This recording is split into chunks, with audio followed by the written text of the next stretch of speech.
Good morning, all. Hello, Good morning, good everyone. morning. What a wonderful screen full. Yes. Welcome. Second screen. Hi, everybody. We're just going to give everybody a couple more minutes to kind of turn up and we'll let them in and everything else, and then we'll start. It's so nice to see you all. If you do have cameras, we love to see your faces, but if you don't want to, that's cool.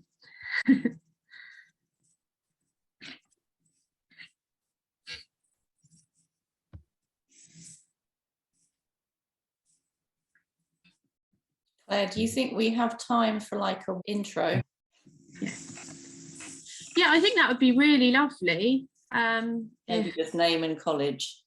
Yeah, maybe that's a great way. You can always do it in the chat. Okay, that's a good idea. And then I will, maybe if you just give a wave when I read yours out. So we've got Nadia Zenning, who's in year 1 at TAA. And then we've got Bev Luther, who's also at TAA in year 3. Sarah Simpson, who's year 2 at NCA. Hello, Sarah. Sue Lloyd, so she's at work, so she won't be able to show us her screen. Nikki Van Dyke, who's year 3 at ICOM. So we've got a really nice mix at the moment. So TAA is Leamington Spa, they're letting me know. And Mags is at the Northern College of Acupuncture, and she's in the 3rd year. Rachel Brooks, year 3, Leamington Spa. Jen Wadman, in the 3rd year at ICOM. Hi, Jen. And then we've got Holly, who's year 2 at Lincoln College. So hi, Holly. Anita's also at Lincoln College in year 2. Hi, Anita. And Samantha Scott, a year 1 from NCA. Hi, Samantha. Claire Henry, year 2 from TAA. And then another year 2, Sue Lloyd. Tracy Jack, who's in year 1 at NCA. And Aggie, who's year 1 at NCA as well. Kerry Gower, who's year 3 at ICOM.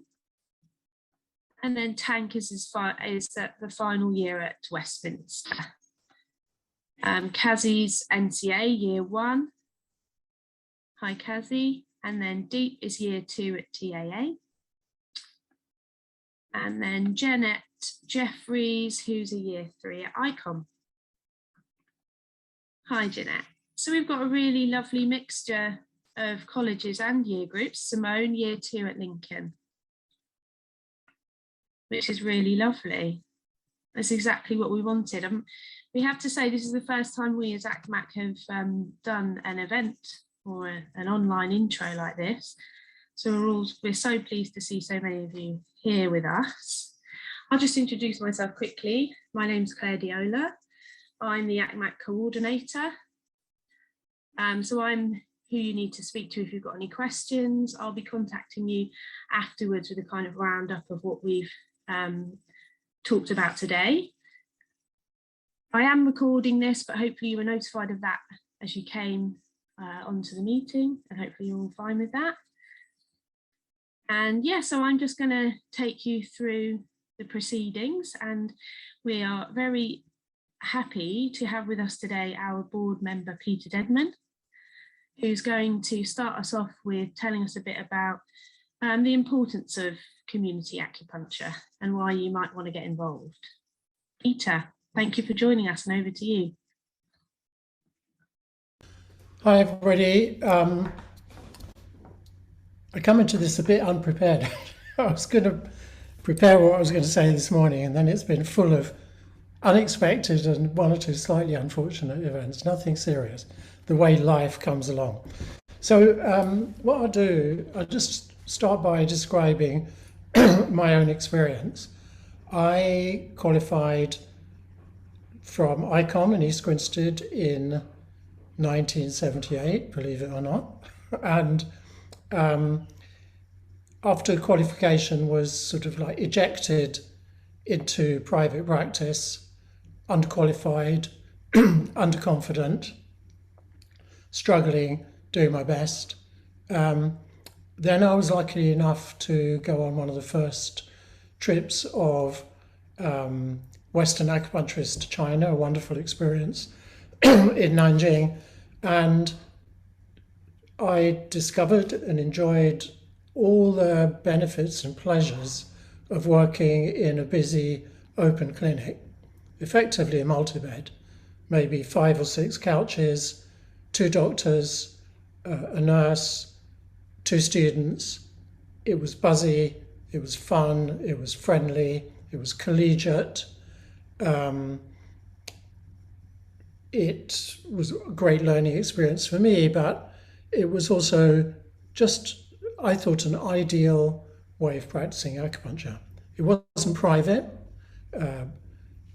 Patients would often reveal the most intimate details in essentially a public room, and actually other patients would often chip in, joining in the discussion of somebody's hemorrhoids or such like. But it seemed to be in good spirit. When I came back to the UK, I did actually set up my own multi-bed because news of my trip to China, which was then very unusual, hit the local media, and I was swamped with patients. So I had to very quickly adapt to set up 3 couches. So it was a multi-bed in the sense there were, I was treating several patients in the same room in curtained cubicles, but it wasn't really fully multi-bed in the sense that I was still working on my own. I think, so as far as new acupuncturists are concerned, which hopefully you will all be quite soon, I think there are 2 challenges that multi-beds can address. One of them is that probably the single most important thing we need after qualifying is experience. We need patients. It can be easier, I think, to get larger numbers of patients in a multi-bed clinic because, depending on the model, but usually it's more affordable. So affordability, I'll get onto that in a moment, but the fact of affordability means that you're more likely to get patients, and so you start to develop experience. There's nothing more important in the end than clinical experience. If you're only treating 3, 4, 5 patients a week, that's going to take a really long time to get that experience under your belt. So the first thing is it offers the possibility of seeing more patients. The second thing is it offers moral, psychological support if you're working with other practitioners. It can be lonely and it can be a struggle, especially when we're not experienced, to see sick patients all day long. If you have a colleague or more than one colleague with you, it's an incredible asset.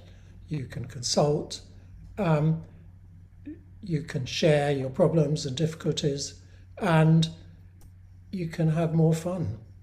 I mean, it can actually be, working on one's own may be wonderful in many ways, but unless you have a few jokes with the patient, it's not a lot of fun. Whereas when you're working in a multi-bed with colleagues, potentially it can be something that you really enjoy looking forward and going into work. 2 other issues, I won't speak for long. Affordability, I think, is really important. Multi-bed clinics offer the potential, again depending on the model, the potential to make acupuncture more affordable. So it's a great shame that the price of acupuncture means that probably a significant majority of the population can't access it. Particularly nowadays when people are really, really struggling, not just at the poorest end of the spectrum, but even in the middle, people are struggling. So to be able to spend 50, 60 quid, whatever, I don't even know what people charge now, on an acupuncture treatment can simply be unaffordable. It offers people the potential to access acupuncture if the prices are lower. It offers the potential for people to access more frequent treatment, because the once a week model for acupuncture, in my opinion, has got absolutely nothing to do with Chinese medicine. It's a model from in the West, in the UK, for example, from homeopathy and from counselling. You see people once a week. That's not really appropriate to acupuncture in many situations. Certainly when I was in China, people were either treated daily or every other day. That may not be feasible, but at least a relatively low cost multi-blade clinic does offer that potential. The other thing, so when we look at a mode of practice, we want to find a way to offer it to our patients in the best possible way, accessible and affordable. We also want to look after ourselves. It's absolutely vital. And two of the benefits, at least, of the multi-blade approach, one I've mentioned is mutual support, moral support, discussion, collaboration, and so on. The other is, we published in the Journal of Chinese Medicine, 5 years ago, an article on the Source Point Clinic in Devon, run by Graham McCracken. I would really, really recommend that everybody reads it. I think it might be free on the Journal of Chinese Medicine website. If not, it's worth the £4 or whatever they charge now to read it. Because Graham came up with a model that addresses not just the needs of patients, but the economic and financial needs of practitioners.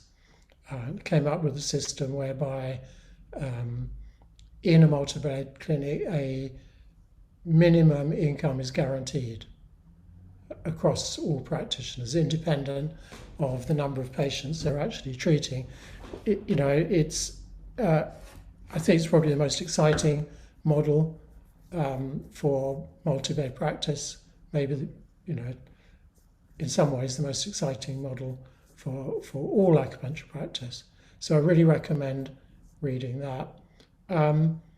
So off the cuff, I can't think of anything else to say, and I'll hand you over to whoever's speaking next. Thank you.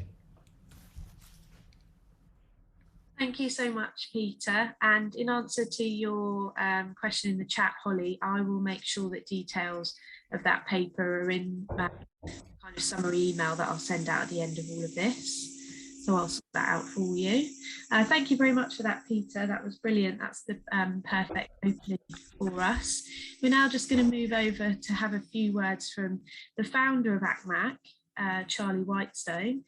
She's going to tell you a little bit about the history of ACMAC and how we got to where we are. So handing over to you, Charlie.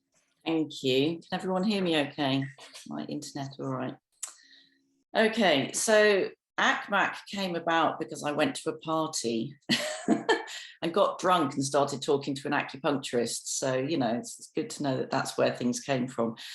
Anyway, this acupuncturist was Callum Thompson, and I'd never had acupuncture. So I started having acupuncture with him, and it was just, it transformed my life. It was wonderful.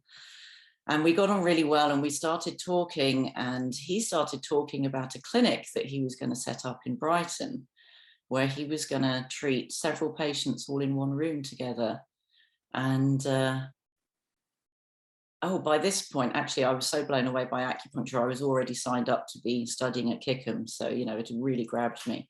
So he started talking about this clinic, and something in me just went, ooh, I like the sound of that. I'd never heard of anything like this before. As far as I was concerned, acupuncture was done in a little room, one practitioner and one patient at high cost. So as I went through my studies, I fairly shamelessly sort of wheedled my way in so that I could be their receptionist. And the clinic was just a really great place to be. And I'll come back to that in a minute. But I think it's important to ask the question, why did he set up this clinic? And a lot of what I'm just going to say will back up what Peter said. So I think he'd graduated a couple of years before that. He'd teamed up with a friend called Nick Tilling, also probably graduated for a couple of years. And exactly what Peter was saying, they were struggling. You know, they were maybe seeing 3, 4, 5 patients a week at that. And they were treating members of their community who couldn't afford their rates. So they were often doing one-to-one treatments and charging 10 or 20 quid and not many treatments at that. So they weren't making a living.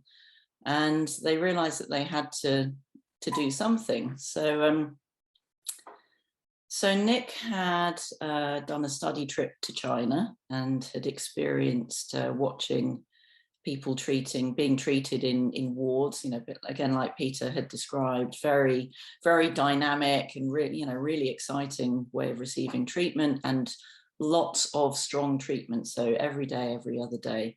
Nick had also done some work up at the Gateway Clinic in London, which you've probably heard of. It's an NHS clinic, an NHS multi-bed clinic that's been running for years, and I'm glad to say it's still running. Also, Nick is a family member of Peter's.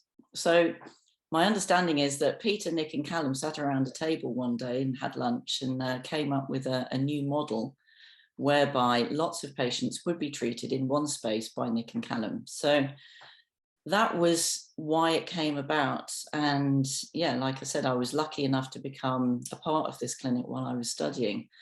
And, you know, the first thing I'll say that Peter also mentioned is we had fun. It was absolutely brilliant. It was such a laugh. It was maverick. It was exciting. It was completely breaking the mold of anything that had happened for a long time. You know, Peter's multi-bed, I don't think, had been up and running for a while. So it was in Brighton. So there's a perfect demographic, you know, lots of people who know about acupuncture and sort of alternative therapies.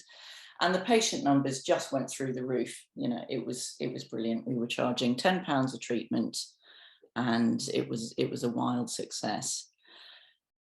And we started to get visits from other practitioners who'd started to hear about the clinic and they were interested. So they'd come down and spend the afternoon with us and, you know, chat about what we were doing. And a couple of other multi-beds got set up as well. So this was also very exciting now that the model was starting to expand. And I just realized that this was something that I was becoming really passionate about, and I wanted to document what seemed like the beginnings of a movement. So really, that's all ACMAC started out to be, was just a way to pool any information, any resources, and just to say, look, this is a thing that's happening, and how about you think about, you know, joining in? So it was originally, I originally called it Affordable Acupuncture UK, which was a deliberate prod at the, you know, the UK model of acupuncture, which was, you know, spa acupuncture, you might call it, you know, high cost private acupuncture. But after a year or two, when we finally incorporated as an organization with a board, maybe not correctly, we decided to go for a slightly less provocative name, and we came up with ACMAC. So at the time as well, I also joined the executive committee of the BACC. They've changed their structure since then, and that was interesting. So that was in 2007, I think. And, you know, I don't know what they thought we were doing, but they sent somebody to come and inspect the Dragon Clinic, and, you know, they were clearly relieved not to find that there was blood and sawdust on the floor, and turned out that, you know, we were practicing according to their guidelines.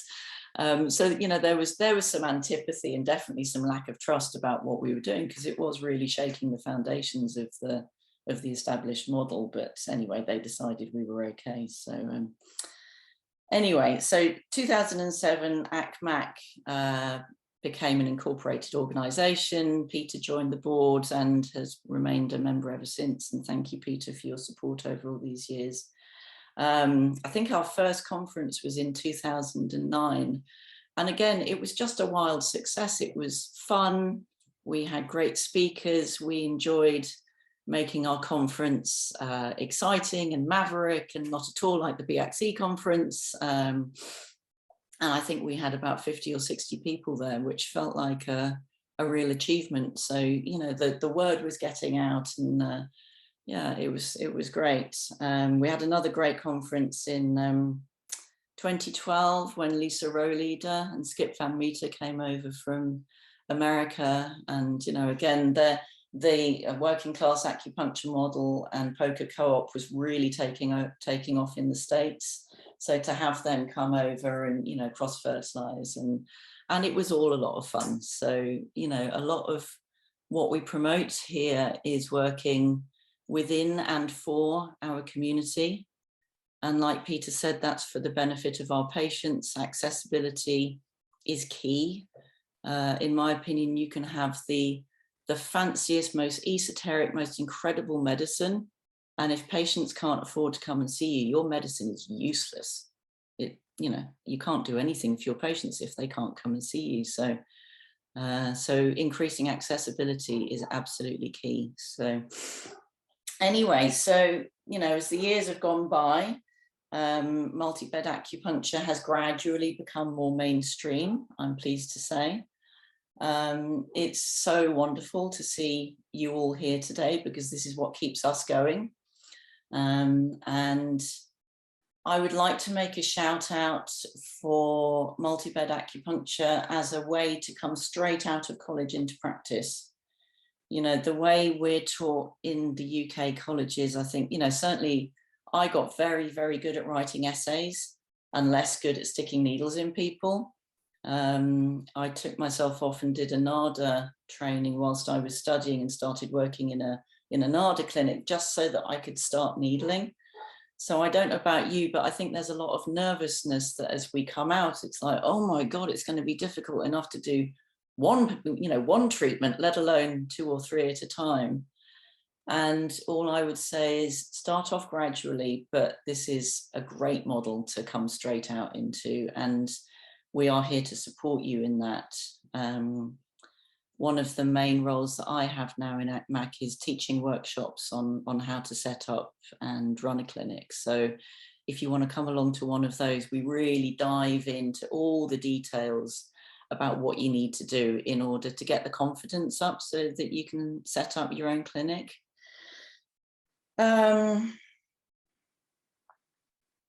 I would also say that, you know, with the BACC now, they've gradually accepted us, and you'll notice possibly you might not spend an awful lot of time reading the BACC guidelines, but if you do, they now they do mention multi-bed practice, and so, you know, we're in there as part of the mainstream. And I hope that the fact that you're all here today means that, you know, you're really interested in opening up a multi-bed clinic. Finally, I would say if you decide to do multi-bed and one-to-one practice, in my experience, I've always done that, and I think it works fine. I've never had a clash between the two. I think they're different offerings, and so long as you're clear about what each offering is and isn't, there doesn't need to be any clash there. Both serve different patients with different needs. I have quite a few patients who dip between the two. It all just works fine. So you don't need to feel that just because you do multi-bed, you can't also do one-to-one, and that's fine. So I'm gonna leave it there, but yeah, lovely to see you all. Back to you, Claire. Thank you very much, Charlie. It's really nice for everybody to get a sense of the history of ACMAC. I just wanted to add in from the chat, Bev was saying that actually in the final year at TAA, they work only with patients, and for the final 6 months they work on their own, so they have to do a total of 60 treatments minimum. So that's really good. And also in Leamington they have a community multi-bed. I believe they have one at NCA as well now. So I think that's real progress, that people are actually getting the multi-bed experience at college. So hopefully that will just become something that's happening for all acupuncture schools moving forward, because as Charlie and Peter both said, it's a brilliant way to gain clinical practice in a multi-bed. So the next people we have joining us to say a few words, and Westminster and NCA have a clinic too.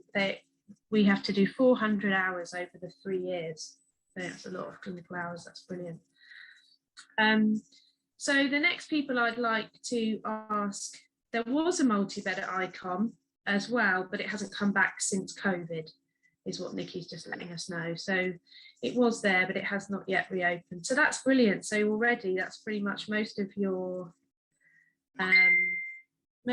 schools are looking at having some kind of experience with a multi-bed setup, which is absolutely perfect. Which kind of moves us beautifully actually on to the next. We've got 2 of our other board members with us today, Barney Clarkson and Joe Jennings, and they're just going to say a few words. They both run community clinics, and they're going to say a little bit about the models that they use in their clinic, just to give some examples of multi-bed setup. So moving over to you, Barney and Joe. Good morning. Good morning. So we've obviously heard and hopefully now understand a little bit about the importance and the benefits of having community acupuncture clinics. At ACMAC, we generally recommend, in terms of price, that you maybe charge roughly half the going rate of what a one-to-one session might be. But that's by no means a sort of stipulation. It's just what we advise. But you often find that most clinics will run on a sliding scale, where they charge from say £20 to £40, and patients can then choose what they pay. And there's many reasons why this is beneficial. And we can maybe go into that a little bit more later. One other thing which I think is really helpful, and something which I first sort of thought about many years ago, listening to John Tyndall, and he spoke about the effect that having people being treated in the same space creates this communal healing.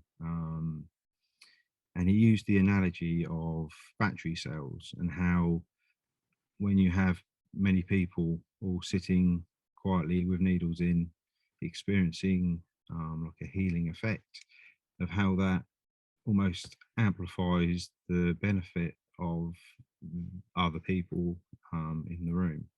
And that's something that is, for me, a really quite a magical thing, really, to witness within the clinics I work in.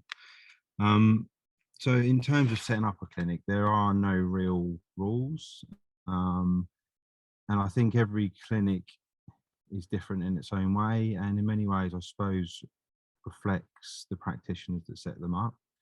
There are obviously some sort of basic things that are good to sort of systems to have in place that help the clinic to run efficiently. But you'll find that multi-bed acupuncture clinics come in all shapes and sizes. They can be set up in anything from community centres to private clinics, and they're running a whole heap of different settings and environments. And how one person does it doesn't necessarily work for another. And I think for all of you looking to go into multi-bed practice, I think it's important that you look to shape your practice around what you feel works for you. and so that it doesn't just serve your patients, but it also serves you, and so that you're able to create an environment and a practice that you enjoy, and that actually you get out of as much as your patients do. So there's a couple of analogies that people have spoken about in the past in terms of what it's like to be in a multi-bed practice. One is that it's like spinning plates, because you're multitasking. You're dealing with different aspects of the whole patient sort of process as they go from coming into the clinic, being assessed, receiving treatment, laying with the needles in, and then obviously having the needles out, checking in with the patients. And when you've got more than one or two going at the same time, maybe 3, 4, 5, depends how you decide to set your clinic up. You've got different patients who are in different stages of that process, all at the same time. And so it's also very much like being a waiter or a waitress, in the sense that you're multitasking, you're making yourself available, and you're sort of catering for the needs of what the patient needs at that time, and you're dealing with many people all at the same time. Now, obviously, a lot of multi-bed clinics aren't necessarily dealing with 4, 5 or 6 patients at a time. There's quite a lot that run by seeing 2 patients at the same time, but obviously that still enables you to maybe split the cost in half. Well, obviously, by seeing more patients at once, you can reduce that cost down even further. But again, it has to be something that works for you, and it has to be something that you kind of are able to, I suppose, be at peace within the process that you're creating for yourself. So moving on to my clinic specifically, so I've been doing multi-bed acupuncture, or a form of multi-bed acupuncture, since 2010. I first set up a clinic, physiotherapy practice, which where I was working, and sorry, I've just noticed my battery is low on my laptop, so I may have an issue. So I'll be quick, and hopefully can join you if it does crash out on me for the rest of it. So the practice where my the first clinic I set up wasn't a community clinic as such. It was multi-bed in the sense that I had 3 patients being treated at the same time, but because of the practice where I worked, where I set the clinic up, I had 3 individual treatment rooms where I saw a different patient in each room at a time. I didn't have a sliding scale, and I still don't have a sliding scale at that practice, just because that's what works for that practice. First sessions are £40, and I have a double slot for that, and then follow-up sessions are 25. I have fixed appointment times, so appointments are normally 45 minutes to an hour. Because of the individual treatment rooms, and because I'm obviously leaving patients on their own, I use patient alarms so that if they ever need anything whilst I'm not in the room, they can press the alarm and get my attention. There is a bit more to how things have changed for that clinic over the years, because I have done various things in terms of how I manage my time and manage the dynamics of treating more than one person at once. But ultimately it works well for me. Yeah, so that's that one. Now I also set up a more well, what we would call more of a community clinic, where I've got a large space, and I have had up to 7 or 8 people going at once at times. I set that up in 2015 in the basement of a hydro massage clinic that some friends of mine owned, and they had this space in their basement that wasn't being used, and it was ideal for what I was wanting, to set up a multi-bed clinic. So again, how I've managed the clinic, how things have been set up, has changed slightly over the years. At present, I can see up to 5 people at a time, but that's allowing 4 people to kind of overlap. So I don't stipulate a time frame. Most people are there for about an hour. Some people stay for an hour and a half. Some people longer. What they pay is what they pay. It doesn't matter how long you stay. I use a sliding scale of £10 to £35, but sometimes I allow people to pay less than £10 if that's what they if that's all that they can afford. I also do free NADA protocol based well-being type ear acupuncture.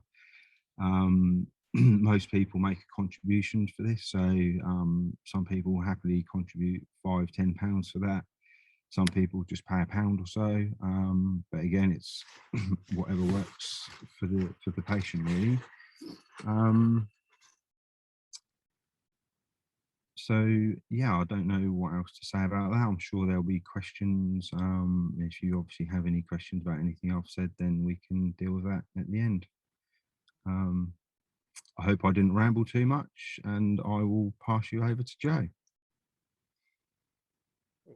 Hey everyone, I'm Joe. I've took a bit of a rambling route to get to community clinics, really. I was quite lucky when I came out of my studies that there was some services were still funded reasonably well, which, you know, seems quite alien these day and age. But I was able to get work in a drug and alcohol rehabilitation centre where it was free at the point of service for all the service users. And I think that was essentially the start of the road. It kind of broke me in terms of doing private practice, because to be able to offer it free and then go up to the rather higher rates of one-to-one practice, just it was really challenging for me. I come sort of, I guess, more of a working class background in a way, and certainly the groups I surround myself with yeah, always taking on different mantles. So yeah, for me to finally come back around to setting up a community clinic 5 years ago, it's just felt so much more comfortable. But I can certainly echo what a lot of the other people have said in terms of just getting more experience, more confidence, more people coming through. But actually, depending on how you set it up, but the way I've got it set up, you actually can earn more as well from doing community clinics. And it's probably worth me going into a little bit more depth with mine, because unique's unfair to say, but I think I've really sort of squeezed and tweaked the way we do it in a way to sort of try and build accessibility. So I've always gone to community centres. I've always seen them as sort of the hub of communities. And quite early on, I try and collect lots of different data in different ways. I found out that for each community centre that we were at, generally it was just the locality that people were coming from. So it made sense to continue going for that route rather than town centres, at least where I'm based. If your space is on like a really good bus route or something, obviously that's going to increase accessibility quite a bit. Yeah, like everyone else, we have a sliding scale. I suppose the 2 things that I do, maybe 3, it's only 1 practitioner practice, which definitely has its challenges. And long term, I'd love to be in more of a group. We treat 4 people an hour, and we have an intake form, online intake form, to streamline that process so it's easier to see 4 people an hour. Obviously, yeah, first chats there can be a bit more, but we had quite an extensive intake form, so we got a lot of information, but as well as where they heard about us, where they're coming from, things like this to help on the marketing side. And I think that the more you can sort of push out of that interaction with practitioners, the better, with patients, the better. Obviously, you want the rapport, you need to learn certain things, but the more information you can collect beforehand, the faster you can be, the more people you can see, the lower you can put the price, the more accessible it becomes. But also, the more you can earn per hour, and again, the more experience and confidence you can gain. In a way, marketing isn't necessarily as hard a thing with community clinics as well, which is, I don't know if it's fair to speak for you guys, but I think a lot of practitioners hate doing all of the social media marketing, that side of things. Word of mouth carries so much more virally with community clinics because people really get behind the idea. They get that you're trying to do a community service. And yeah, that you're there for the community. It really, they engage with that in a much more useful way. Although I would just like to say that social media can be fantastic for your marketing, and I would highly recommend anybody to, if that's your thing, do it, because it definitely works. Yeah, it's definitely worth doing. It's just a bit easier to not have to do quite as much. Maybe that's not fair to say. And then, yeah, over the years, I sort of have, I guess, continued with that model, locality and accessibility. And so now we have 6 locations. So yeah, 6 locations, 5 practitioners. Yeah, all on their own in each location. So we sort of have to set up and pack down at community clinic, at the community centres. But yeah, we're sort of ever expanding, and the way we have the model, any surplus then that the company makes can actually support these newer clinics, both the setup costs and, while it's a bit quieter at the start, still making sure the practitioners are paid at least a reasonable amount for their time, if not a bit lower. And echoing what Peter said about the SourcePoint model, they're also really good at getting funding in each year. Again, that's a bit easier with a community clinic, and so they're able to do free sessions even, because they get about, well, I probably shouldn't give away too much, I guess, but they get a good amount of funding from the big lottery each year. So it's more easy to do that outreach as well. And again, in that way, make it more accessible and make it easier for patients to come in. It may be worth or interesting to note that most of the practitioners that have joined my grouping over the years have been straight out of colleges, and are then going, I generally come for the first couple of sessions, but then have just gone on to do the clinics on their own. Obviously, I've helped with the setup. I do the marketing side for them as part of this grouping, but in terms of any sort of worry or confidence issues that you might have around setting your own, it's plenty of first year students do just go straight out into their community and do that.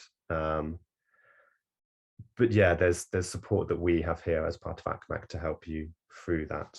And one thing that I'll just mention quickly before I stop is that on the data side, and so I guess being a bit of a nerd, but also with the long-term ambition of trying to get more accessibility, I've finally made those rather clunky initial intake forms into a whole booking, patient administration tool, and one that has MyMop forms and follow-up forms that are automatically generated. And again, is just automating much more of the practice. There's less burden on practitioners outside of the clinic. It's called Your Clinic. We've been using it for a couple of months now.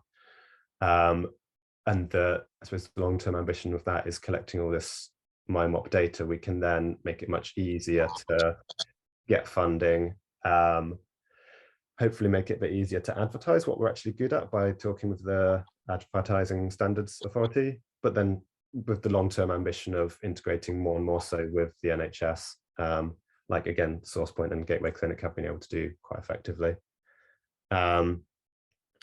Yeah, we do have a workshop on Your Clinic coming up on the 8th of April. So if anyone is interested in that, it's the Friday morning, 9 till 10:30. And if you go to the ACMAC website, it's on events there, and you can sign up in the same way, free as well. But yeah, we can talk a lot more depth from there, so I won't say too much more on that now.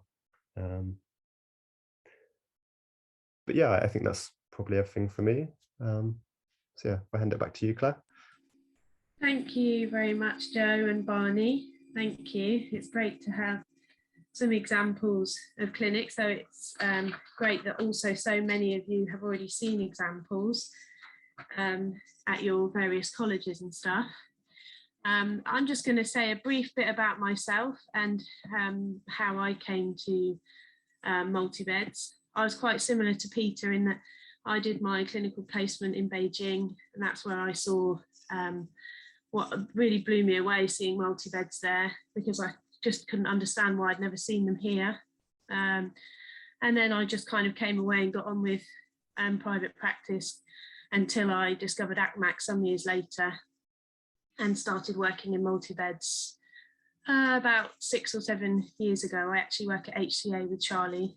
And so, yeah, I just really wanted to back up some of what everybody said about what a great opportunity it is to work with other practitioners, but also just to see such a wide breadth of patients.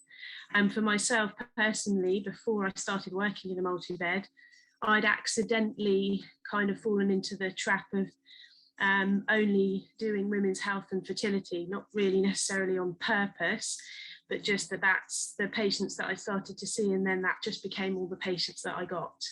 So something that I really value about multi-bed work is the fact that I get to see a much broader range of patients and do a different selection of treatments. So it feels more like kind of being a GP rather than a specialist. For some people, being a specialist is really important, and that's something that but I just really enjoy the variety that multi-bed work offers. So yeah, the other thing I wanted to do, which is unfortunate, is just to let you all know that your point of contact for this, and somebody who you may have heard from about today, is actually Letitia. And unfortunately, she can't be with us, but I just wanted to let you all know who she is. Letitia graduated from the City College last year, and just a couple of months later, she opened her own multi-bed, Brent Community Acupuncture, and she works as our volunteer student liaison. So she will be the lady you need to speak to about all student connections with ACMAC. Her information will all be, her email address will be in the email that I send out after this. She's just very keen to use all her, as a new graduate, she has a very fresh eye on what you as students might be looking for and what ACMAC can help you with. So she's really helped us to formulate a new student offering, and she's really keen to help you all to sort of step into the multi-bed and community clinic world. So she will be available to you guys, and if myself or her will always try to help you wherever we can. And it's at this point that I want to talk a little bit about what ACMAC has to offer for students generally. So I think the most important thing, as people have already mentioned, that ACMAC can offer all of you is a sense of community and support. So what we really try to do is be a really cohesive unit that can kind of push accessible acupuncture forward in the UK. And elsewhere, but predominantly at the moment we are in the UK. So we do this by running a series of events and workshops throughout the year. If you go onto our website, you can see a lot of those. We do free introductions. So we've got the student introductions. We've got upcoming some intros to the Your Clinic app, which Joe mentioned. And we try to do specialised CPD that's very multi-bed specific. But we're also really open to all of you feedbacking to us the things that you might like to see a workshop on. So for example, Letitia was very keen. She felt that as a new graduate, it would be great to look at ear acupuncture in multi-beds and pregnancy. So upcoming over the next few months, we've got an online workshop on pregnancy care in a multi-bed. And then later on in June, we're running an in-person event, which will be about ear acupuncture in the multi-bed. So if you do have, when and if you become members, if you have ideas of particular areas you'd like to look at, do let us know, because if we can put something together for you, then we will try to do that. So the other great thing is once you've set up your clinic, there is a level of promotion that ACMAC can offer. If you visit our website, you'll find the Find a Clinic page, which is where patients and practitioners alike can look for other community and multi-bed clinics in their area. So all of your clinic details will go on there. And as well as that, we've obviously got a series of membership benefits. Now, our two newest benefits are, as Joe just mentioned, the Your Clinic app. We do have a discount for members for using that app, which will help you, for you guys in particular. I think that's really important, because the Your Clinic app can really help you to establish bookings and a lot of the stuff that you'd be doing as you start up a clinic. So all that clinic management is done by the system, and then of course you get that opportunity to collect data, which I think is really important moving forward. I think that as a collective of practitioners working in multi-beds, we have an opportunity to, collect outcomes data which could progress acupuncture as a profession, as well as our own personal clinics and improving accessibility. So the other new membership benefit we have for this year is with Naguan CPD. We have discounts. If any of you are attending NCA, you may know Alex Humphreys anyway. He runs Naguan CPD and has offered all ACMAC members a discount. We also have very generous discounts from JCM, Balance Healthcare, and other CPD providers, the CPD group, and Acupuncture CPD. Now, remember, all of that is on top of the fact that you do also receive discounts for all ACMAC workshops as a member as well. So I guess the next part really is to talk about the cost. Now, the same as we promote accessible acupuncture, and we also want membership of ACMAC to be accessible. And we know, particularly for you guys as students, that means that it has to be an affordable price. So student membership of ACMAC is £50 per year, or if you pay by monthly subscription, it's just £4 per month. Okay, so £4 per month will allow you to then access all those discounts that I just described. But also, I think most importantly, it will enable you to become a part of what I hope is a very supportive and thriving community, where you'll gain more information and access to experienced practitioners who've already worked in multi-beds for some time and can offer advice. Because if me and myself or Charlie or another board member can't help, then I'm sure we can reach out to the wider community to offer support, or any other questions that you might have. We should be able to get them answered. And the other new thing that we've got, which answers a question that somebody else, sorry, I can't remember whom, was asking about observation in clinics. Sue, I think it was. So a new thing that we've got for members is a classified section. So that's where we would like to encourage our existing members to let us know when they have opportunities for observation or longer term internships. And it's also a place where people can say that they're looking for one. So wanted observation within a certain area, so that perhaps our other members could see, oh, well, I'm not too far from that. And so we'd really like to try and open up as much as we can the opportunities for students to come and observe within established clinics. I know Charlie's very happy to have people observe at her clinic, which is a Thursday afternoon in Hove. I'm very happy to have anybody at my clinic, which is a Tuesday afternoon in Hove. And I know there are several other clinics. So, do contact us, let us know where you are, and we will do what we can to see if there's anything we can do to kind of link you with observation opportunities. So yeah, I think I would just really encourage you to pop over to our website. I will put all this detail into an email. Take a look at the events that we've got coming up. We've got a Qigong workshop with Peter later in the year. And I think in terms of the community building, the conference which Charlie described, we have that every November. and everybody always leaves feeling really inspired and enthused to carry on with the kind of accessible acupuncture movement, really. And it's a great opportunity to all get together and get kind of re-excited about what we're trying to achieve here, which really is just making sure that everybody within our communities is able to take advantage of all the great gifts that acupuncture has to offer, really.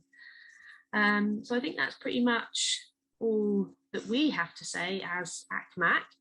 So I guess it's now over to you guys.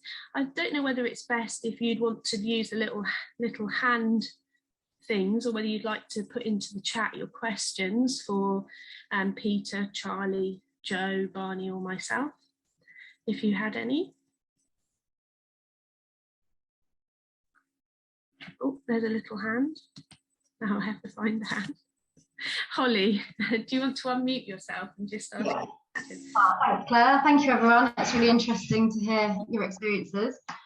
I just wondered, maybe it's not totally relevant because Joe mentioned sort of smaller communities, but I just wondered how viable a multi-bed clinic is. I'm in Nottingham, and the awareness of alternative medicine is still pretty low. So I just wondered how viable it is to run a multi-bed when there potentially might not be that much awareness around acupuncture, and then how many people are you actually going to get in to the space. So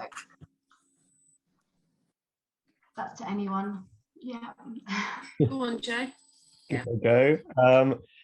I think one thing I definitely look at every time I'm trying to set up a new location is very much the demographics, both just broad numbers of people, and also it's much trickier, and you could potentially get into issues with assumptions and generalizations, but education level and income level I think are really useful to look at, and those stats are sort of freely available online. The base stat that I go off is that there was some research that in the UK on average year, and this is for one-to-one practice, about 2% of people will use acupuncture. So you can't assume 100% market share, but also you're at a much lower cost point. So I tend to go on 1% of a given population, and seeing if that number will support how many treatment spaces it will support. But it's probably worth just opening half a day to begin with and sort of see how it goes, because then there's a lower risk financially. I would have thought Nottingham would be reasonably good. I mean, there's quite a good green sort of Labour council over there, if I'm right, and it's always a target seat for the Greens. I would use that as an indicator. We've just moved into Swindon, which I think is very different demographically from sort of Oxford and all the other ones we are in around Oxfordshire. And it's been a bit harder starting up, and God, a lot of the issues, not a majority, but like there's a lot of workplace injury and sort of, yeah, really sort of quite gruesome things we're seeing over there that we just haven't really seen in, I guess, the more middle class sort of Oxford areas that we're in. But yeah, it's definitely worth taking those into account. But even so, I think it's ultimately, as long as there's a high enough number of people, it's just a question of time. Acupuncture is getting a stronger and stronger footing, getting more and more nice guidelines. As you've got more awareness in the area, then you will have some amount of doctors and nurses and maybe other services referring to you. So it's definitely worth doing outreach there and making them aware where you can. And then, yeah, just very roughly for half a day, I'd expect within 3 to 6 months, you'd have good 60 to 80% of bookings. Yeah. I think for me, I think it's been touched on is the benefit of word of mouth. And I think with multi-bed acupuncture, that word of mouth has so much more potential to build your clinic more quickly than a one-to-one practice does, because you've got so many more people hopefully coming in, benefiting, finding out how wonderful acupuncture is, and telling their family and friends. And you're going to build that word of mouth and that return custom much more quickly in a multi-bed than what you are in a one-to-one setting. And I think nowadays, wherever you are, the awareness of what acupuncture is, because of media, because of social media, because of all kinds of things, there's so much information out there. People do know what acupuncture is. They maybe not understand, they don't understand it. They maybe don't understand what it can be helpful for. Ultimately, getting needles in people and letting them see for themselves how much benefit it can be is what it's about. Charlie, did you want to add something there? Yeah, I realise this is a bit of a chicken and egg, because you need to have a clinic going to start to collect outcomes. But if you can use something like Joe's app from the word go, you don't need to be seeing that many patients and looking at those outcomes to start to realise at your practice how wildly effective acupuncture is. You know, it's like your patients will get better. And as soon as you've got a bit of data that you can then take to midwives and GPs, you know, that's what they want to see, and they love that. And it's hard data. And we've got to be so careful what we put in advertising. But I imagine with very, very careful wording, you could also put something like 85% of the patients who came to our clinic for back pain reported, you know, an improvement, because all you're doing is reporting facts. So that's your marketing sorted, and that you can also then start to educate the local community about the big things that acupuncture can help with. You know, headaches, migraines, back pain, knee pain, stress, anxiety, insomnia, depression, you know, all of the big things that people are really struggling with. So that's what I'd recommend. So as soon as you start your clinic, just get into the habit of this is what you do with every patient, and you'll be amazed at the data that you get, and then go and use it.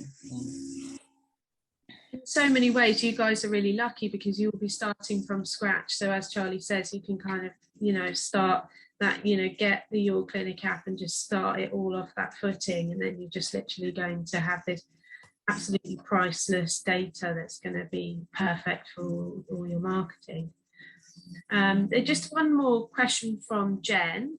With regard to community centres and locations where the premises are hired, have people had issues with the fact that they're using Moxa smoke? Now, we certainly, we use a studio that's also used for Pilates, so we certainly have to be very, very careful. We have to do a sweep at the end for needles, and certain teachers who also use the space are really unhappy about the smell of Moxa, and so certain sessions we can't use that. But I don't know whether you know, Joe may have had other experiences where you are able to use Moxa. We generally don't use Moxa. It's not very favourable to other people using the space, but people might have other experience. Yeah, I don't use it at all, both for the smell, the smoke and heat alarms, and just the time factor. The way we do it with 4 people now, there's just not really time to do the Moxon and keep an eye on it. So we just do needles. Some of the practitioners do a bit of jar or cupping, but yeah, no Moxa for us. On that note, interestingly, if you are able to, we are doing a multi-bed sort of skills workshop later in the year, where we will be looking to incorporate some other skills into the multi-bed, which include Moxa and Gua Sha, because I know that some people will be keen to use it and some people do use it. So looking a little bit about how you can amend the use of those to make them more multi-bed friendly will be part of that course, and that should be happening in September once we've confirmed the use. So I just to mention, I definitely have used Moxa in my clinic, not a lot. I've also done cupping, and I incorporate other things other than acupuncture as well. Sometimes I do a little bit of hands-on work sometimes, but I think it depends on the clinic, doesn't it? Really, if you're obviously using a clinic which is shared for other uses, it maybe creates issues. But if you've got a space that is solely yours, it's probably less of an issue. But it can, I think it can certainly work, and I do know that other multi-bed clinics do definitely use mops up more than perhaps we do. Yeah, so yeah, go on, sorry. No, I would just add as well about needles. You really need to make sure that you're not dropping needles on the floor if you're in a shared space. And you just need to figure out what you're going to do to ensure that, you know, that's not the case. So whether you're counting needles in or out, or writing on the couch roll, whatever it is. But we have a hard floor in our clinic, so we sweep at the end of clinic, and sometimes we'll find a needle on the floor. So it does happen, but you know, anyone who comes in after you to use the space is not going to be well chuffed to find a needle on the floor. So you do need to be careful with that. So we've got another question from Claire. When trying to set up a multi-bed acupuncture clinic, would it ever be possible to use the stats from another community acupuncture clinic to strengthen the case to opening one up for yourself? Would another clinic share their stats to help you? I think this one might just go directly to Joe, because I think that potentially your clinic has the capacity for stats to be shared. Is that right? Yeah, so like I say, we've just been going for a couple of months now, so there's not a huge amount of data, but we're starting to get some. There will be a sort of, I suppose, patient-facing, but there will be the broad data will be just openly available, which will just be the MyMop side, none of the practitioner notes, none of the personal data.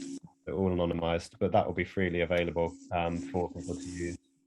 And then I guess it depends what other stats you mean. I guess you'd have to speak to different practitioners on that note, but I'm happy to go into more depth, I guess, on the sort of demographic side, or what we do for marketing. I guess most other ones would be, but I have to have a chat with them. I guess at this point, it maybe is worth mentioning another sort of benefit we have is there is a mentorship scheme. So if people looking to set up new practices, most of the board members are signed up, and there is a fee for that, but you know, you can just have one-to-ones with any of us. Yeah, thank you very much. I think in principle though, statistics are statistics, and if a clinic has shown so much effectiveness with a certain condition or using certain techniques, then there's no reason why that couldn't be used for marketing. I'd see no issues with that, to be honest. Agreed. Okay, thank you. Rachel had a question. She lives close to Bristol, and there are a couple of universities. What are our thoughts on whether the student population is a good place to run multi-beds?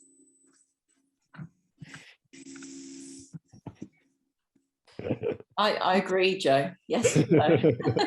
God willing, people in their late teens and 20s won't have broken bodies yet. You'd like to think not.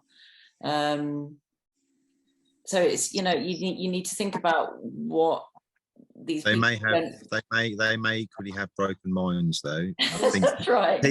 People are people, and we're all in need, I suppose. Well, no, that's what I mean. That they'll have minds in evolution, Barney, not broken. but yeah, so it's like, you know, if you can offer mental health offerings, you know, stress, exam stress, too much sitting at a computer, knackered spleen chi, you know, all of that. But hopefully they won't have knee arthritis. And if they do, I feel sorry for them. I personally and haven't had it as the sort of main thrust of my marketing. I did in Oxford, so yeah, there's crazy high pressure on the students, and every now and then there is a suicide, and there have been studies commissioned by the uni addressing student mental health there, but they're also massively conservative, so trying to get into any of the sort of student unions I've just found impossible so far. But certainly there are students that come to us whenever there are, I give them a flyer and get them to put it in their SU, get something like that. But they're also a very transitory group. You can't really set up a business on them. It's much better to go for locals and then have them as an added bonus, in my mind. It's really useful. Thank you, Joe. I think that's pretty much answered your question, Claire. She just wanted to ask Joe specifically if he'd approached Oxford or Oxford Brookes with your multi-veds, but I think you just answered that for us, Joe. Thank you. Tank just wanted to add that in my dissertation, I looked at the general population understanding of acupuncture, and friend recommendations and GP approval were what most people trusted in their decision to try acupuncture and where to try it. So I think that really just sort of adds more to what Barney was saying about how word of mouth, well, all of us really in community clinics is so important. When friends and family have been and experienced and found benefit, that's really the win for getting more people through the door. Alison just wanted to add the TAA ran a successful research study on mental health within the student population with very impressive results, which is brilliant. And I would say definitely mental health support would be a good way if you did want to approach students. Rachel just wanted to thank us for our answers. And Charlie's just written a message there for you, Tank. And yeah, if you could share the your information about your dissertation, then we could then share it with everybody else. And Holly, you had your hand up on one question. Yeah, so what we've been learning about is that the personal sort of patient-centered side of treatment has a beneficial treatment effect. And I just wondered, has anybody that's running the multi-med noticed how it's not so much one patient is being given attention to? Has that affected their treatment outcome? The fact that maybe it's a bit more, reduced, a bit more, okay, I'm here to treat you and then I'm going to go off to treat somebody else. So I think for me that comes back to the analogy of spinning plates or being a waiter. And ultimately you may not be giving them your full undivided attention for an hour, but the time you give them, the 10-15 minutes intake, they've got your full attention and you're listening to them and you're making sure that you're streamlining your processes so that you can fit it into the time that you have in order to treat the patient, find out what you need to know and to get the needles in them. But you're doing that in a way that works, that makes the patient feel listened to and that ticks all the boxes in terms of what determines a successful treatment, I suppose. Yeah, I agree. I don't think it's really gotten in the way of rapport building for me. It's different, and you know, your questioning gets pretty quick over time, but there's something about being in this sort of community space. It's really warm. I would just say at this point, it's not for everybody. Some people don't like it and they will vote with their feet, and that's fine. But the people who like it really like it. So there's something about you're inviting this togetherness, and I think that sort of sets off something in the rapport in the same way that you've got the plugged in batteries thing going on. So, you know, if you've got 10 minutes of quality time with a patient, you can get a lot done in that. I'd like to also add as well that the time you spend with other patients is valuable to the rest of the patients in the room as well, because they'll possibly overhear a patient question you about how it works and what it's doing. And so all of the explanation you're giving to one patient, you're effectively maybe not explaining to the whole room, depends on how it's set up, but certainly other people in the room will benefit from some of the conversations you're having. And some patients obviously won't necessarily ask many questions. They won't, you know, they won't delve into things as much, but they'll benefit from the fact that other patients in the room do. I think if I may just add as well, you could also spin that on its head a little bit, and the fact that it's so much more accessible and affordable. Certainly for my community compared to private practice, I tend to have more people with chronic health conditions that have been coming for years to see me at the community clinic, and so actually the rapport is much greater there with those patients. Whereas you just can't afford to have, a lot of people can't afford to have that level of care ongoing for such a long time on a weekly basis with one-to-one sessions. So yeah. Okay, Holly, you've still got your hand up. I've got so many questions, Claire, but maybe let me. Okay, if we go on to Kerry then. Let's go on to Kerry then. Kerry. Hiya. Thanks for today. I found it really, really interesting. I really appreciate the support that you offered. Mine is more of a practical question, really, in that treating 4 people in 1 hour, at the moment in our last year in ICOM, we're treating 3 people in 1 day, which we find it quite exhausting, actually. So I just wondered, is it best to come and observe multi-bed clinics just to see how the process works, to kind of get used to it, to see how you actually go through those processes and don't miss people out? Or did you start slowly by doing 2 people in an hour and then you built up to the 4 in an hour? It's a kind of practical, because I was just thinking, oh my God, 4 people in 1 hour. If I can encourage you, Kerry, to come to one of my workshops, this is all the stuff that we'll dive into.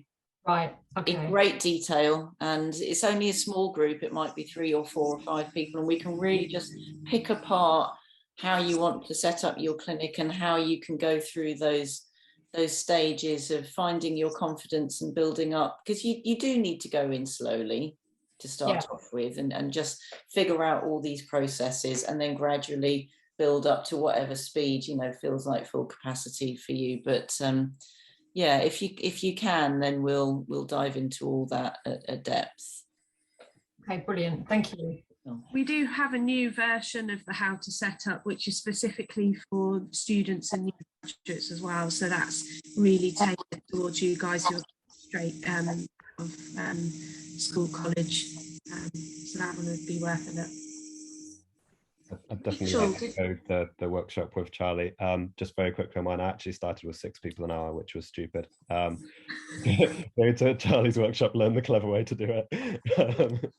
If you're starting one brand new, it's probably not going to be fully booked from start as well, so the numbers might be low there. But definitely, if you're able to visit some, and because we're also different, a variety of community clinics is just really useful. Rachel, did you have a question? I did have another question. So I recently had a visit from the local environmental health officer to get registered going into that second part of my final year, where we're supervisors but out on our own with support from college. And I spoke to her about multi-beds, and she seemed very concerned about the possibility that somebody else would see somebody in a state of undress and that would be completely inappropriate.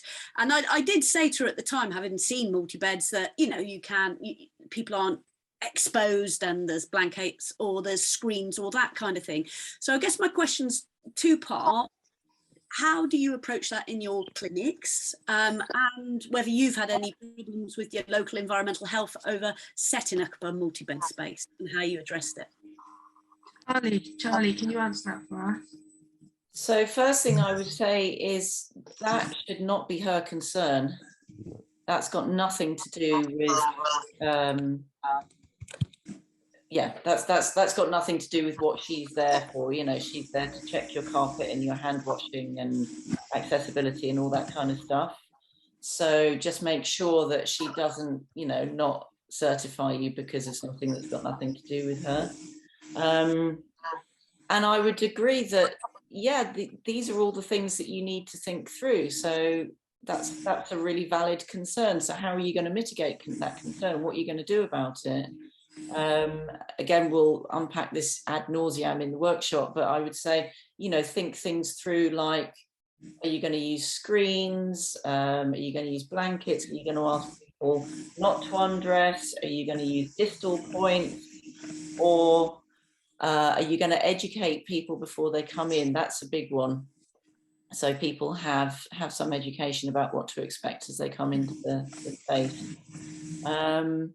I've not had much problems with that over the years. You know, sometimes we'll treat people's hips or, you know, lower back, and there'll be some bottom showing, and you just check that the patient's okay with that. Don't ever assume, they might not be. And if they are, generally once the needles are in, I'll just drape over some couch roll. That keeps warmth in an office and privacy. Similarly, if I'm doing low points on the abdomen, just so to address privacy there. But I just think with every interaction, never assume something. Always check with your patient that it's going to be okay. and obviously just be sensitive to the other people in the room. So, but yeah, you just got to figure all these things out. So just think them all through. That's brilliant. Thank you. If I could just, the one community I've had an issue with there is Muslim women, and I think you have to be very sensitive to their needs in those cases. But again, over time, as you treat more of them, then their community will begin to know that it is a safe space for them as well. And I think that's very, well, for us, it's very important. But yeah, it's one to consider.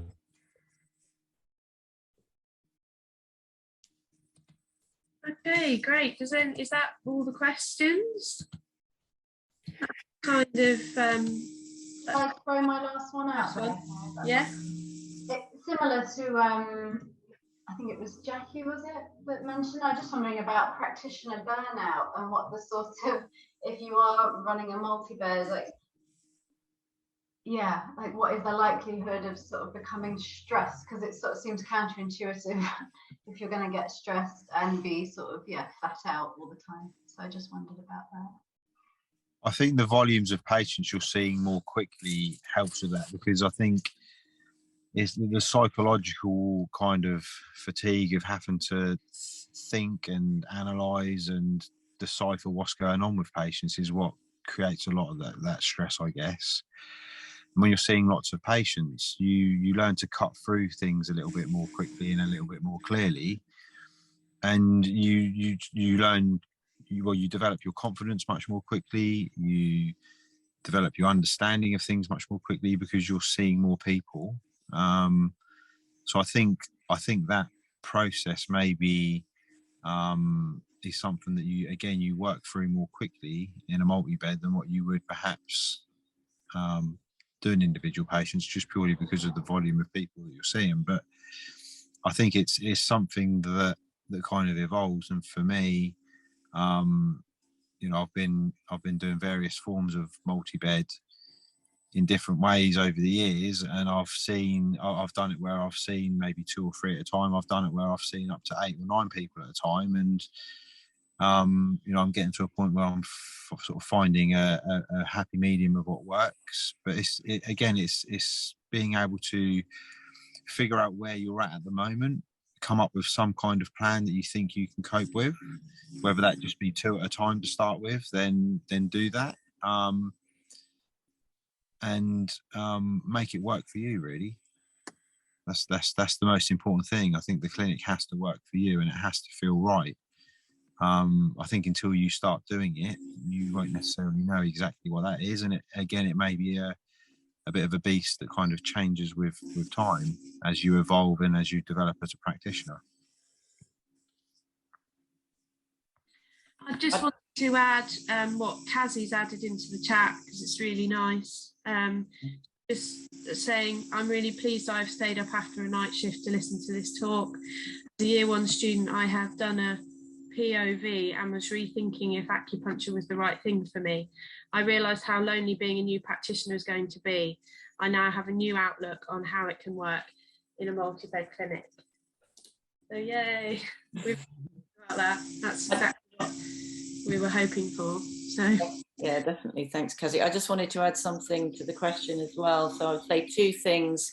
So, Peter's your man for this. Look after yourself, do some Qigong. I notice, or, whatever your self-care is, I notice if I'm in a good space in myself, I tend to be all right, actually. Even after a really busy day, I don't tend to take people's stuff on. I'm fully there in clinic, and then I go out and that's okay. If I'm struggling in myself, I'm not looking after myself, that's when I notice I'm getting into a bad place. And the other thing, so everybody's different, but for me, working in a team is how I prevent burnout. So we've always had 2 practitioners, and if we're lucky, a receptionist at the clinic in Hove.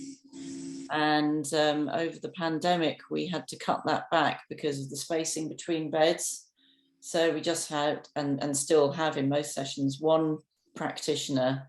And I was amazed at how drained I felt. I've always done 2 sessions and loved it, 2 sessions a week. And after, I don't know, 6 or 7 months working in the multi-bed during the pandemic, I had to drop one of those sessions. I just couldn't do it. It was really wearing me down. So I'm looking forward now to going back up to, you know, having a really packed, busy clinic with 2 practitioners working 3 beds each. And so that might not be the same for you, but, you know, I'm a fire CF, and I really bounce off having colleagues around and being able to lighten the mood a bit. You know, go and have a cup of tea and a chat in the back room, for me makes all the difference. So I'd recommend you work in a team if that works for you. So just to add, I mean, maybe this is, again, it's not for everybody. Everybody has to do what works for them. But my clinic, having recently reopened after shutting down through the pandemic, I've set it up where I have 1 day a week, 7 till 7, so it's a 12-hour day. I see a new patient every 15 minutes. Obviously, I'm not fully booked at the moment. I block out one of them 15 minutes once every 2 hours. And I've done it that way because that is what I feel works for me. I had a really busy day yesterday. I came home, was full of energy, full of life, and I feel like the clinic has given back to me. I don't feel drained by it. I feel really happy to be back working again, obviously. And because I've had time away, I've come back into it, and I'm seeing things differently. I'm dealing with things differently, and I'm obviously able to not suffer with the sort of stresses that I previously perhaps would. So again, it's a process of evolution, and I've obviously got to where I am because of the years and the circumstances that have kind of enabled me to reopen recently and be in a place where I feel that doing that is what I can do. So I have the potential to see 40 patients in a day. To some people that sounds bonkers, but for me, I have no concerns with it because it works for me and I can cope with it. Amazing. Barney, you're a machine. Yeah. But that goes back to what you were saying a moment ago, Charlie, is looking after yourself. Yeah. So something that's really helped me is deep breathing, fasting, and making sure I find time for myself and to get my energy right. Yeah. So a 12-hour day doesn't faze me in the slightest. I just wanted to back up. I really love what you said, Barney, because it's the same for me. It's like I've worked in that clinic for 11 years now, and I get quite emotional sometimes because I feel like it really holds me. And it's this sort of constant in my life, and I can look back at all the, you know, all the emotional spaces it's the clinic has held me through, let alone me holding the patients. The clinic holds me, and it kept me sane through lockdown, actually coming to work. So Yeah. So yeah, there's something about what you create being absolutely a space for you, not just for your patients. I'm going to quickly say bye because I'm now on 1% on my phone. My battery on my laptop's died. My battery on my phone is now about to die. Thank you, so thank you, everybody.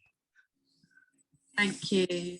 Thanks to everybody. Thank you, Barney, for coming and being a part of our first intro. We're so grateful to have met you all. Hopefully we'll see lots of you again as you become members, and we all sort of support you through your kind of step into multi-bed practice, hopefully lots of you. So thank you so much for your time, and have a beautiful rest of your day, everybody. I will send information about everything we've discussed, the mentorship program, the member benefits, and we will get a recording of this sorted for all of you as well, which will be to follow a little bit later. But yeah, thank you so much, and thanks for all your lovely comments, and yeah, awesome. good luck with your studies, everybody. Yeah, Thank good you. luck.